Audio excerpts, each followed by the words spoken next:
கலைமகள் matric மேல்நிலைப்பள்ளி, காட்டுமன்னார் கோயில். புதுசாக வரவங்க என்ன பண்ணுவாங்க, நமக்கு படிக்கிறதுக்கு எது ஈஸியாக இருக்கோ அந்த வழியை தான் பார்ப்பாங்க. வந்தது என்னது, நம்ம படித்து வேலைக்கு போகணும்னு வந்துட்டோம். நம்ம ஈஸியாக இருக்கிறத படித்தா அப்போ எல்லாருமே வேலைக்கு போயிடலாம்ல, வேலைக்கு போகலாம், நினச்ச வேலைக்கு போகலாம். நீங்கள் அதுக்கான பலனை எங்கே பார்ப்பீங்க அப்படின்னா, குரூப் 4 குரூப் 1 வரைக்குமே நீங்கள் வந்து ஃபஸ்ட் அட்டம்ப்ட்லேயே பாஸ் பண்ணலாம். குரூப் 4க்கு எலிஜிபிள் என்னென்னு பார்த்தீங்கன்னா 10th வரை, ஏதாவது 10th தான் அப்படின்னு சொல்லியிருப்பாங்க. நீங்கள் ஃபஸ்ட்டு இப்போ தான் உள்ளே வரீங்க அப்படின்னா மற்றது எல்லாத்துலேயுமே மார்க் வாங்கிட்டு இருந்தாலுமே maths, science, history, polity, economics நான் படித்து முடிச்சிட்டேன், கொஸ்டின் கேட்டால் நான் ஆன்சர் பண்ணிடுவேன் அப்படின்னு சொல்லுவீங்க. ஆனால் தேர்வாளில் போயிட்டு உங்களால் ஆன்சர் பண்ண முடியாது. இப்போ எல்லாருமே என்ன பண்ணுவாங்க, ஃபஸ்ட் அட்டம்ப்டில் பாஸ் பண்ணணும் அப்படின்னு தான் ஆசைப்படுவாங்க. ஆனால் அது வந்து நம்ம கோச்சிங் சென்டர் போகாமே நம்ம படித்து பாஸ் நான் படித்து பாஸ் பண்ணியிருக்கேன். அது எப்படின்னு பார்த்தீங்கன்னா, போலீஸ், எஸ்ஐ, ஃபாரஸ்ட், RRB போட்டித் தேர்வர்களுக்கான மிகச்சிறந்த பயிற்சி மையம் வெற்றித்தமிழ் IPS அகாடமி. யூத் பேப்பரின் இனிய வணக்கம். யூத் பேப்பர் நண்பர்கள் அனைவருக்கும் வணக்கம். என்னோட பேர் ஏ பிரதாப். முன்னாடி வந்து ஜூனியர் அசிஸ்டண்ட்டாக இருந்தேன்.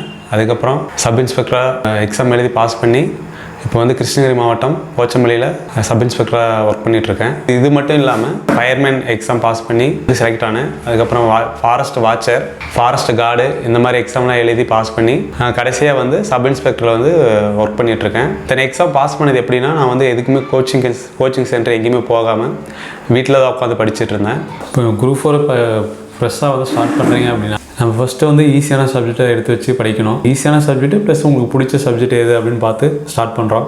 ஒரு நாளைக்கு அப்படின்னு பார்த்தீங்கன்னா, நீங்கள் முடிஞ்சது ஸ்டார்டிங்கில் ஒரு 4 மணி நேரம் படிக்கிறீங்க.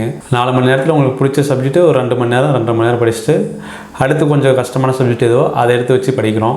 மேக்ஸை பொறுத்தவரை நீங்கள் வந்து டெய்லியுமே நைட்டில் வந்து மேக்ஸுக்கான டைமை ஒதுக்கிடணும். டிஎன்பிஎஸ்சியில் வந்து குரூப் 4 வந்து தமிழ், ஜென்ரல் ஸ்டடீஸை பொறுத்தவரை maths, science, history, polity, economics இதுதான் இருக்கக்கூடிய சப்ஜெக்ட்டு. இதில் வந்து நமக்கு மற்றது எல்லாத்துலேயுமே மார்க் வாங்கிட்டு இருந்தாலுமே மேக்ஸை பொறுத்தவரை 25 மார்க்குக்கு நமக்கு கேட்பாங்க. அந்த மேக்ஸில் நீங்கள் மார்க் வாங்கலாம் அப்படின்னா நம்மளால் எக்ஸாம் கிளியர் பண்ண முடியாது, போஸ்டிங்கும் வாங்க முடியாது. அப்படின்றப்போ நம்ம மேக்ஸுக்கு வந்து கொஞ்சம் அதிக இம்பார்ட்டன்ஸ் கொடுத்து டெய்லியுமே நைட்டில் வந்து மேக்ஸை பார்த்துக்கணும். டே டைமில் தமிழை படிச்சுக்கலாம். போக போக நம்ம படிக்கக்கூடிய டைமை வந்து இன்க்ரீஸ் பண்ண ஆரம்பிக்கணும். எப்படின்னா, ஒரு நாளைக்கு 4 மணி நேரம் அப்படின்றது அடுத்து 6 மணி நேரமாக ஆக்கலாம். 6 மணி நேரம் அது முடிஞ்சதுக்கப்புறம் அடுத்து 10 மணி நேரம். அது மாதிரி குறிப்பிட்ட இதுக்குள்ளே நம்ம டைமை இன்க்ரீஸ் பண்ணிட்டே நம்ம படிக்கணும்னு வந்துட்டோம். அப்படின்றதுனால நம்ம ஃபுல் டைம் படிச்சுட்டே தான் இருக்கணும். இடையில் வச்சு அங்கங்கே ஃப்ரீயாக விட்டுட்டு மற்ற டைம் ஃபுல்லாக படிச்சுட்டு ஒரு நாளைக்கு 10 மணி நேரன்றது ஈஸியாக நம்ம படித்து முடிச்சிடலாம். ஸ்டார்டிங் ஃபஸ்ட்டு இப்போ தான் உள்ளே வரீங்க அப்படின்னா, நமக்கு பிடிச்ச சப்ஜெக்ட் எதுவோ அதை படிக்க ஸ்டார்ட் பண்ணுறோம். ஸ்டார்ட் பண்ணிவிட்டு அப்படியே போக போக நம்ம என்னென்ன சப்ஜெக்ட் அடுத்து படிக்கணும் அப்படின்றத தெரிஞ்சு வச்சுட்டு படிக்கிறோம். இப்போ எந்த தேர்வுக்கு படிக்கிறோம் அப்படின்னமோ நம்ம அந்த தேர்வுக்கான சிலபஸ் வந்து கண்டிப்பாக நம்ம கையில் வச்சுருக்கணும். அந்த சிலபஸ் கையில் வச்சுருந்து மற்ற சப்ஜெக்டை படிக்கிற மாதிரி தான் அந்த சிலபஸை நமக்கு படித்து வச்சுருந்தா மட்டும்தான் நமக்கு இந்த சிலபஸ் நம்ம படிச்சிருக்கோம், இந்த சிலபஸ் நமக்கு டாப்பிக்கில் இருக்குது அப்படின்ட்டு நம்ம புக்கு படிக்கும்போது அந்த சிலபஸ்லாம் நமக்கு ஞாபகம் வரும். அப்போ நம்ம ஈஸியாக படிச்சுக்கலாம். குரூப் 4 படிக்கும்போது சிலபஸை எடுத்துக்கிறோம். சிலபஸ் அந்த டாப்பிக்கை வச்சு நம்ம ஸ்கூல் புக்கை ஃபுல்லாகவே கவர் பண்ணிட்டோம். கவர் பண்ணதுக்கப்புறம் அந்தந்த சிலபஸை வச்சு அந்தந்த சிலபஸுக்கு வந்து ரொம்ப இம்பார்ட்டன்ஸ் கொடுக்குறோம். நம்ம சிலபஸில் இருக்கிறத வந்து ரொம்ப இம்பார்ட்டன்ஸ் கொடுத்து படிக்கணும். சிலபஸில் இல்லை அப்படின்னாலும் ஒரு சில டாப்பிக்கை படிக்கிற மாதிரி தான் இருக்கும். அந்த டாபிக்ஸை மட்டும் நம்ம மேலோட்டமாக படிச்சுட்டு சிலபஸில் இருக்கக்கூடிய புக்ஸில் இருக்கக்கூடிய டாபிக் எல்லாமே ஃபுல்லாக நம்ம ரிவிஷன் பண்ணிவிட்டு திரும்ப ரிவிஷன் பண்ணி வச்சுருக்கணும். ரிவிஷன் பண்ணி முடிச்சுட்டு நம்ம ஏதாவது தேர்வு பக்கம் வரும்போது டெஸ்ட் பேட்ச் போட்டு அந்த தேர்வு எழுதி இப்படி பார்த்துக்கலாம். புதுசாக வரவங்க என்ன பண்ணுவாங்க, நமக்கு படிக்கிறதுக்கு எது ஈஸியாக இருக்கோ அந்த வழியை தான் பார்ப்பாங்க. இப்போ மெட்டீரியல்னு போகும்போது நமக்கு ஈஸியாக இருக்கும். ஆனால் நம்ம வந்தது என்னது, நம்ம படித்து வேலைக்கு போகணுன்னு வந்துட்டோம். நம்ம ஈஸியாக இருக்கிறத படித்தா அப்போ எல்லாருமே வேலைக்கு போயிடலாம்ல, அப்படி பண்ண முடியாது. படிக்கணும்னு வந்துட்டோம், நம்ம வேலைக்கு போகணுன்னு வந்துட்டோம். அப்படின்ற போது நமக்கு புக்கு தான் படித்தாகணும். புக்கு படித்தா கஷ்டமாக இருந்தாலுமே புக்கை படித்தா மட்டும்தான் நமக்கு வேலை கிடைக்கும். மெட்டீரியலை வச்சு படித்தோம் அப்படின்னா நம்ம ஒரு 50% டார்கெட் அடையலாம், தவிர நம்ம வேலை வாங்க முடியுமா அப்படின்றது ரொம்ப டவுட்டு தான். நம்ம புக்ஸை வச்சு தான் படித்தோம் அப்படின்னா கண்டிப்பாக நீங்கள் வேலைக்கு போகலாம், நினைச்ச வேலைக்கு போகலாம். நீங்கள் ஸ்கூல் புக்கை பொறுத்தவரை நம்ம 6th ஸ்டார்ட் பண்ணோம் அப்படின்னா நமக்கு போக போக ஈஸியாக இருக்கும். நம்ம எடுத்ததுமே 10th 9th 11th 12th அப்படி படிக்க போகாமல் 6th ஸ்டார்ட் பண்ணுறோம். படிப்படியாக போனோம் அப்படின்னா நமக்கு படிக்கிறது ஈஸியாக அண்டர்ஸ்டாண்ட் ஆகும். அப்படி பொறுமையாக போனோம்னா நல்லபடியாக 6th, அடுத்து 7th, அடுத்து 8th, அடுத்து 9th இந்த மாதிரி வரிசையாக போக போக போக நமக்கு 6th இருக்கக்கூடிய கண்டென்ட்டு கொஞ்சம் அதிகமாக இருக்கும் 7th. அதே போல் 7th இருக்கக்கூடியது கண்டென்ட் அடுத்து 9th அதிகமாக இருக்கும். இப்படி வரிசையாக இருக்கிறனால நமக்கு படிக்கிற டாபிக் எல்லாமே சேமாக தான் வரும். அதனால் ஈஸியாக இருக்கும் நம்ம வரிசையாக படிக்கிறதுனால. நம்ம குரூப் 4க்கு எலிஜிபிள் என்னென்னு பார்த்தீங்கன்னா 10th வரை, ஏதாவது 10th தான் அப்படின்னு சொல்லியிருப்பாங்க. எலிஜிபிள் தான் 10th தவிர நம்ம 10th மட்டும்தான் கொஸ்டின் கேட்போம் அப்படின்னு அவங்க சொல்ல கிடையாது.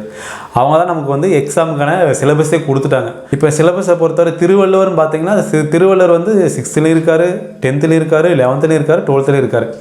அவங்க கொடுத்தது என்னென்னா திருவள்ளுவர் தான் கொடுத்துருக்காங்களே தவிர நான் 10th மட்டும் தான் கேட்பேன்றது கொடுக்க கிடையாது. அப்போ நம்ம திருவள்ளுவர்னு எந்த இடத்துல புக்கில் இருக்கோ அது எல்லா இடத்துலையுமே நம்ம படித்து வைக்கணும். அப்போ 6th இருக்கா 6th படிக்கணும், 9th இருக்கா 9th படிக்கணும், 10th இருக்கா 10th படிக்கணும். 11th இருந்தாலுமே குரூப் 4க்கு எலிஜிபிள் 10th தான், நான் 11th 12th படிக்க மாட்டேன் அப்படின்னா நீங்கள் அதுக்கான பலனை எங்கே பார்ப்பீங்க அப்படின்னா தேர்வாளில் போயிட்டு என்ன இது நம்ம திருவள்ளுவரை பற்றி எல்லாமே படிச்சுமே 10th வரை, ஆனால் எக்ஸாம் அது வேறு ஏதோ கேட்டிருக்காங்க அப்படின்னு பார்த்தீங்கன்னா அது 11th 12th அந்த திருவள்ளுவரை பற்றி கொஸ்டின் கேட்டிருப்பாங்க. சிலபஸில் என்ன இருக்கோ அது 11th 12th இருந்தாலுமே அதை கவர் பண்ணி வச்சிங்க அப்படின்னா உங்களுக்கு தேர்வில் ரொம்ப யூஸ்ஃபுல்லாக இருக்கும். அது அப்போ +1 +2 படிக்கணும்னு சொல்கிறீங்க. அப்போ எப்படி எதை வச்சு படிக்கணும் அப்படின்னா சிலபஸில் என்ன இருக்கோ, சிலபஸில் திருவள்ளுவர் இருக்கார் அப்படின்னா நீங்கள் 11th 12th எந்த இடத்துல திருவள்ளுவரை பற்றி நிறைய இடத்துல கொடுத்துருப்பாங்க.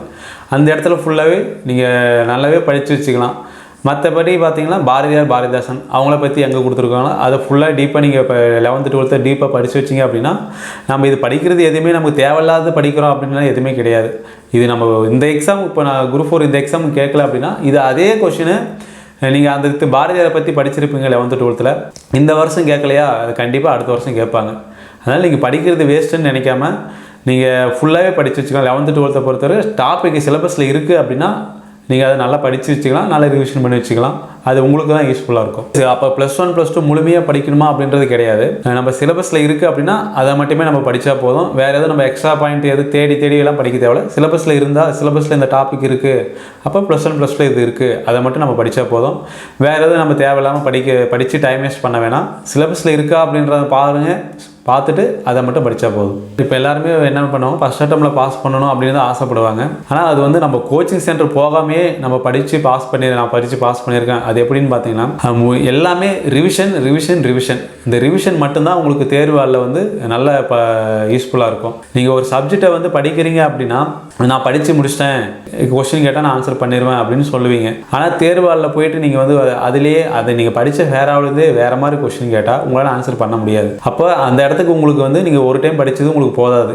நீங்கள் திரும்ப ரிவிஷன் பண்ணி வச்சுருந்தீங்கன்னா உங்களுக்கு கண்டிப்பாக நீங்கள் ஃபஸ்ட் அட்டெம்ப்டில் குரூப் 4 குரூப் 1 வரைக்குமே நீங்கள் வந்து ஃபஸ்ட் அட்டெம்ப்ட்லேயே பாஸ் பண்ணலாம், நல்லா ரிவிஷன் பண்ணி வச்சுருந்தீங்க அப்படின்னா.